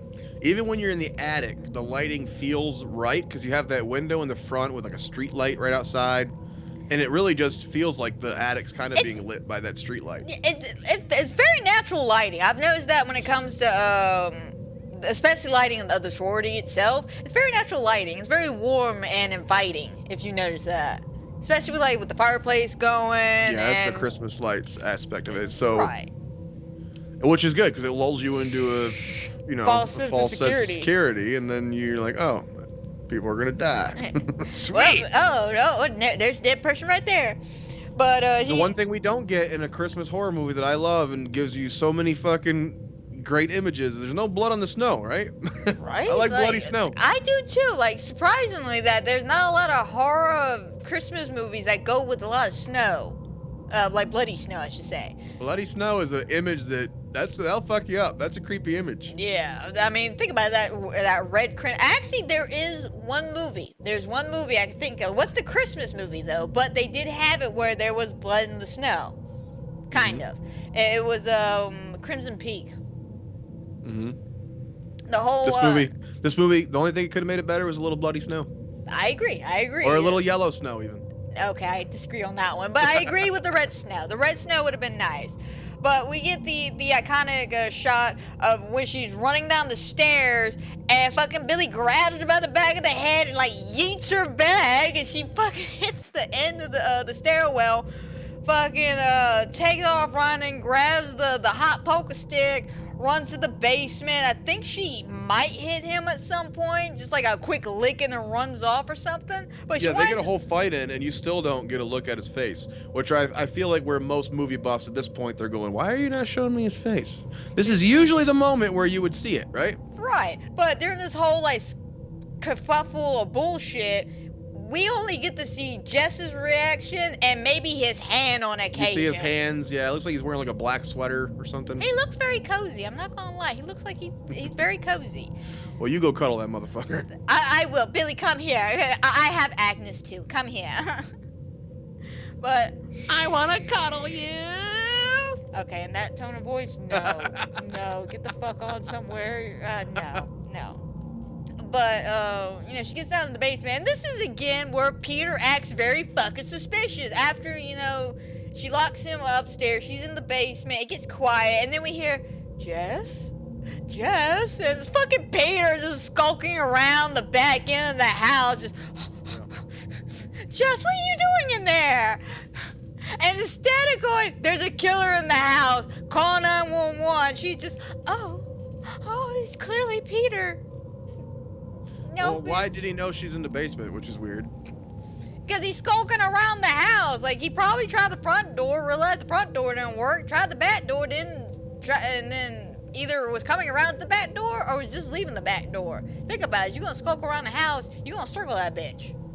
So he probably... I haven't skulked around a lot of houses. I'm not sure. Well, yes, you I want know to skulk looking around. at me, I give the vibe, but I don't skulk around too many houses. Well, this is I don't even go outside most days. I feel that. I feel that with my soul. I had to But go to Walmart grocery shopping today because we have a 3-day blizzard coming. Jeez, just being around people is like, fuck you. I feel Especially that. Walmart people. Oh yeah, fuck Walmart people. Those people are fucking crazy. But basically, he comes into the basement. They end up having a bit of a small talk, just him being a little creepy. I will admit, he's a little creepy in this scene. Because last time we saw or even heard this motherfucker, he was crying hysterically on the phone about don't kill my baby. And then suddenly he's, hi, Jess. Hi, are you okay? What are you doing down here? Are you okay? Like, bro, that is not how you approach a woman. Even if she is your girlfriend. You don't just break into her fucking basement and try to act super chill. You don't do that. Oh. You don't. Hold on, let me adjust my calendar for tomorrow. I think that would be a wise idea, man, because yeah, that's how you end up dying like Peter does here. Because she ends up beating the shit out of Peter, and to the point that he dies. She beat her Peter? She beat her Peter. She beat her Peter. But you know, Peter ends up dying, and this is something that kind of bothered me a little bit about this movie. Okay, so this woman clearly has been involved in this situation. We know there's been dead bodies. So instead of taking this woman to the hospital to let her recover, we're just gonna leave her alone in this house. Like, seriously? I think there was a doctor there, though. It seemed like one of the people maybe drugged her up and like, hey, she needs a rest. They did. They were saying, oh, she needs a rest, but you'd think they would take her. I feel like in-home doctor visits were far more common back then. That's quite possible. But what you watch old sitcoms, old movies, like there's a lot of doctor home visits. Is it for the convenience of a story? You don't have to have a new location? Maybe. But did it happen in real life? It's possible. Yeah, I mean, home doctors were quite popular back in the day. I don't know if they still did that practice back in the 70s, though. Like The Exorcist had the doctor come visit the home too. But I thought that was mainly because she was more of a well-known actress, so she could afford a private doctor. I don't know. I feel like on that 70s show, I feel like they had some in-home doctors. Maybe. I don't know. I'll have to look into that. But something I did actually enjoy about the scene is just how quickly and quietly it gets. Because, of course, you know, we have Jess passed out. You know, she's been drugged up. They're going to take care of her. And, of course, Claire's dad, you know, all of this gets overwhelming to him. So he ends up passing out. And they end up having to take him to the hospital, but not Jess. And then while, you know, and while well, they're... If he lived there, maybe, but... True. But while they're in there, you know, you hear everyone talking about the bodies and all this shit, and then slowly it starts dwindling down. You know, the crowd of paparazzi starts leaving, the cops start leaving, you know, and then eventually it just gets quiet. It just gets pure and utter quiet. And then a long shot, this I like. Oh, yeah. Where the room clears out, the light gets turned off, and we linger on her in that bed for a long time. And then slowly... it starts panning around the house. You know, we look at Barb's room where Phyllis and Barb's bodies were found, and we look over at the hallway where everything went down. As you listen, you slowly start hearing Billy singing a song. You still hear the floor creaking first too. Yeah. And you kind of go, maybe it's the cat, maybe Claude made it, but then you start hearing the singing and you go, oh. Unless Claude picked up some musical talent that I was not aware about, that's not Claude. I think the song he's singing is "I'm so happy I killed that cat, fucked the cat, broke its neck, licked its ass." Poor Claude. He was a good cat too. He was a cute, good cat. Claude is probably the noise it made when he beat it against the wall. God damn. Fuck, man, that one's dark. That's a fucking dark oh God. Anyway. So, you know, we pan through, then we cut up to the attic, and of course we see Mrs. Mack's body still hanging there, Claire's body in the rocking chair, and then Billy just chilling out in the attic, just, you know, fucking with whatever. And then we cut back away from the house, looking at the house. We can still see Claire's fucking face in the window, which is, again, the iconic scene of the entire movie. And then we end on a note of the wind, and then simply the phone ringing. And it never gets answered. And you're left now you wondering. can take that as, is it him calling? Is it the cops calling to check? Is she dead already? Is that why she's not answering? It could be, because again, these credits go for another couple minutes, and the phone's just ringing. Still ringing. So I mean, it leaves you wondering, what the fuck is this ending? You know, like, you know, is she about to die? Is this Billy still like? You asked all the good questions here, you know. Well, how do you take it? Do you think she's gonna get killed this night? I feel like she probably is. There's a cop on guard on the front porch. Yeah, that worked so well out for the last guy. Mm-hmm. Like, I want to be positive and go, no, she definitely got out of this alive, but she got left inside alone in a house with a killer in it. She also murdered an innocent man. Yeah, let's. A man who just loved her and wanted to support her and take care of her fucking baby. Yeah, so and she murdered that motherfucker. She did. I hate to say, because this is why Peter got the shit in the stick, man. His only crime was he was suspicious. That was it. His only crime was loving her. Not even loving her, man. Just being suspicious. Like, walking around the house, skulking around, fucking being creepy and shit, walking into her house, fucking breaking the basement window. Like, bro, you're not helping your case here, man. You're not helping the case. I feel like the most important hurdle for new young people watching this film would be the pacing. But I think the pacing is brilliant in this film. Oh, I love the pacing of this movie. Not only do you get the killer immediately in the fucking house that you already know, like you said, we already know there's danger immediately. As soon as you see the credits, you see the killer entering this house. Right. So then you get the character development. Whereas most films, you meet the Halloween, for instance, you meet the girls, you kind of see them getting stalked a little bit here outside in the neighborhood. This danger is immediate. Like, it literally just start into it. Yeah, we're meeting them and getting the development as we already know they're in danger, which I think adds a little bit of extra spice to it. You know? It does, because nowadays, I know there's a lot of horror movies, they try to build up the suspense and the scares, just, oh, here's this lovely little family, and then here's the villain with his backstory, extensive details, and now he's killing. Where, with this one, and a lot of, movies, especially in the 70s and 80s, where they just kind of threw the killer in your face and went, have fun. Yeah, the pacing is it's slow, but it's perfect in my opinion. And I've said how much I hate like YouTube editing and shit like that, where it's like people have such small attention spans. Oh god, I gotta cut every 2 seconds. This movie's not like that. No, we have a lot of long drawn out shots, a lot of slow pans, a lot of great cinematography, just the way they frame a lot of the people in this movie. Like, I'd say it's dripping with atmosphere. Very atmospheric, especially with the Christmas slasher atmosphere, which is something I told Andrew about this movie, is that a lot of the Christmas horror movies I've been reviewing this month, they are Christmas horror movies, but they're more comedy based, like Krampus, Jack Frost, they're more comedy based, where this, it has its comedy moments, like the fellatio joke and the ass shot thing, but granted, as adults, we would all laugh at that shit. They're like, if I was at a police station, I saw a guy come in, he had a buckshot in his ass, and he's just like, I'm gonna make a pig it out with his teeth. I would fucking laugh too. That's what I was saying. It's like, this movie has character comedy. The comedy comes from the fact that these people are inherently funny. The characters within the movie are funny in the way they converse and the way they interact with each other. It's not comedy written like a fucking spoof movie, like a Dumb and Dumber, where crazy shit's happening. You know what I mean? It's not slapstick comedy. Crazy over the people aren't falling down the stairs and sliding out onto the street. Fucking getting their tongue stuck on poles and shit. It's not crazy over the top comedy. It's character comedy, which for me in a horror movie really works.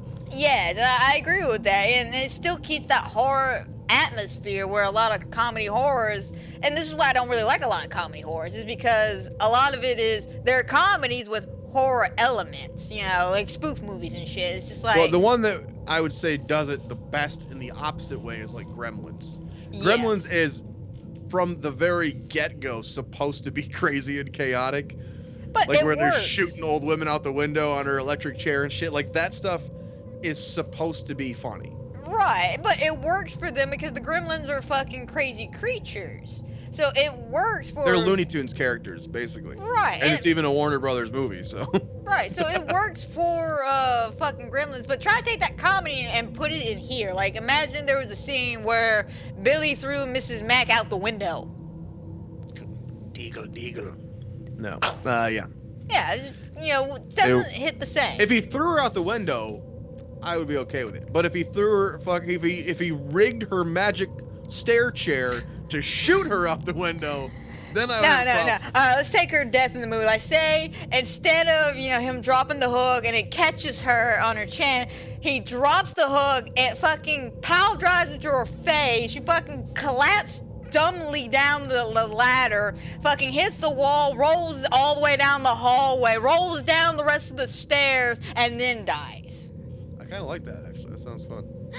That sounds better than the hook in the face, to be fair. God damn it, man, I'm trying to make a point. And he was like, yeah, I agree with this one. Actually, the one time you agree with a woman. I wish Bob Clark wasn't dead. I'd give him a call. Hey, Bob. But I do feel good that I sat on the memorial bench for the guy who directed this, though. That's fun. oh, that's nice, though. I wish I could say I've done that, but I can't. That's a sad Well, day. if you ever go to Cleveland. If I ever actually go to Cleveland. If I ever go to any horror state. Horror state? Yeah, horror state. I kind of horror things happen. Horror. Oh, I got excited about whores. I'm sorry. Not horror, not whores. Bro, That's all the same. Some whores are horror. I'll tell you what. Listen, dude, I know you want to go to a strip club and shit, but calm the fuck down, all right? You can go after the podcast. I play with my own tits. I don't need a strip club. At least here I can touch. Be careful with that. The milkshakes might bring all the boys to the yard. Ooh. Oh, fuck. Not in this blizzard. I don't know, man. I've seen some strange shit. Well, I would highly recommend Black Christmas. This one. Don't watch the other two. This one is all you need to watch, and it's great. And it's very, very well shot. It's got great atmosphere. The acting's pretty damn good. The writing's phenomenal. Even the comedy works. I don't know what else you can say about this movie, but yeah, I mean, it's a good movie all the way around. If you haven't watched this and we accidentally spoiled for you, no offense, man. This was your own damn fault because we warned you. We warned you, what, like 4 or 5 times? Just that, hey, man, watch the movie first, then come back to this. But if you it's hard to call this one a slasher movie for me because it's so early in the genre. But I would slightly consider it a slasher film, and I think it's a very good one. Agreed. It's gotta be, if we're gonna classify it as a slasher, I agree. It's got so much tension. It's hard for me to call it a slasher, but I mean, I think the tension adds great atmosphere to the slasher. The fact that we know he's the murderer, we know he's in the house. Like, I feel like that would add a great more atmospheric tension. There's not a huge body count though. Slasher movies tend to have more of a body count. But I don't know. He killed about roughly. Let's see. He killed that cop. He killed probably more than Halloween. Probably. He killed that cop, Mrs. Mack, Claire, Phyllis, Barb. Probably that little girl in the park. So we're running about 5 after this show. Oh Jesus Christ! That'll be 7 bodies. Yeah. No. Technically, he's a serial killer at this point. Just like having a wart removed. But apparently, if you got to kill over 3 people to become a serial killer. So as long as every horror icon killer can at least kill 3 people a movie, they're technically a slasher or a murderer. We've established that the Invisible Man has the biggest body count of any horror movie ever. Right? Like, that motherfucker just went ham. He killed like fucking 20 people. You're like, Jesus Christ. Just in one shot, too. Just one shot. One movie, yeah. Like, we thought Jason killed a lot of people on Freddy vs. Jason. No. But I think this would be a good time to go ahead and end the podcast here, because at this point we are now rambling and talking more about things we've already discussed, about how great this movie is and how we highly recommend this movie, because I do, and I know Bidwell does as well. But go ahead, watch this movie, especially if you haven't watched it in a good minute. It's Christmas, guys. Watch it. It's a fun Christmas horror movie. It's one of my favorite Christmas horror movies, and I watch it multiple times a year, but I definitely watch it a lot around Christmas, I have to say. Like, this one I could watch a lot during Halloween, but I watch it definitely a lot more around, like, I'll watch it at least twice around December. Once around the early part of December, and then normally on Christmas Day or Christmas Eve, I'll watch it again. You watch this one twice a year, but you probably watched the last one, the last remake, like 5 times a year? No. The 2019 movie, I didn't technically even finish it. I think, the first death in, and it's probably better if you don't know the ending, so you're good. Yeah, no, see, I didn't give a fuck, so I just watched found flicks talk about it, And Foul Flicks basically does a shot-by-shot discussion as well about movies, and he talked about this movie, and he's just like, yeah, no, this is a garbage fucking movie. I'm like, no, I can tell it's the first 20 minutes. Like, it was literally like the first death, the girl gets surrounded and then thrown to the ground, and then we just get like a weird scream, and we get a shot of someone grabbing an icicle, and then that's it. I'm like, what the fuck am I supposed to do with this? Imagine the death? Like, I get it, you know, imagination is the key when it comes to deaths, you know. The less you see, the more your imagination goes off. But when there's nothing to fucking visualize, what the fuck am I supposed to look at? Like, oh, this girl died. Why? Like, do I even give a fuck about her? No. I don't give a fuck about anybody. Not in that movie. Not in that Merry fucking movie. Christmas, everyone. I don't give a fuck about anybody. Happy holidays. Merry Christmas. Go fuck yourself. But, Enjoy your Christmahan Kwanzaa or your Festivus. But yeah, no, 2019 movie fucking sucks. And yeah, I usually don't stop watching a movie unless I'm really, really bored in it. Like, I want to say there's been 2 movies I've watched, got halfway through it and went, no, I can't finish this. I'm falling the fuck asleep. And that is literally some movie called Murder on Mapleview Drive or something. It was on YouTube. Me and Andrew randomly picked it up. Got about halfway through the movie and we're just like, what the fuck is even going on in this goddamn movie? But the other one was Dash Cam. I do not recommend that movie. I'm just saying. I might talk about that movie because it's so bad. It is so bad. It's just a garbage fucking movie. Like, it's not even in that so bad it's good category. I just want to talk about how garbage of a movie that is. But like I said, guys, we can go ahead and end the podcast here. I hope everybody who has watched, is watching, will watch. I hope you enjoy. Hope everybody has a fantastic and wonderful night. And as you're watching this video, wherever you're at, on Anchor, on podcast, Spotify, wherever, please give me a follow. You never know what I might be talking about. You never know if it might be a movie, a video game, a comic book, or what. So if you want to keep up to date with everything, drop me a follow. And, you know, wait. I don't know. I'm usually pretty good about doing about once a week or so. If you like TV shows, check out sitcom My Face with me and my buddy Nick. Right. You also got Bidwell's podcast as well, who does really good shit. I love your shit, your sitcom shit. I very much appreciate you. But this is all a story for another day. So until then, my friends, y'all take care.